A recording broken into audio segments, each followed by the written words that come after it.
আমি এই হাদিসটির প্রেমে পড়ে গেছি। আপনি যখন নীরবে ঘরে বসে কান্না করেন, আল্লাহ তখন ফেরেশতাগণদের উদ্দেশ্য করে বলেন, কোন জিনিস আমার এই বান্দার চোখে পানি আনলো? ফেরেশতাগণ বলেন, আপনার বান্দা সুখে নেই, আপনার বান্দা অনেক দিন হাসেনি।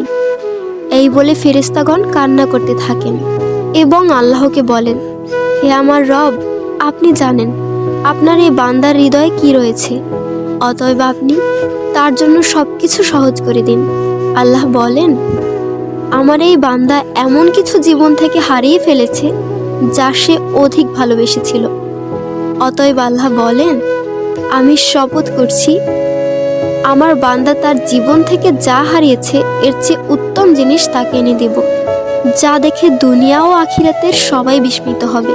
আলহামদুলিল্লাহ।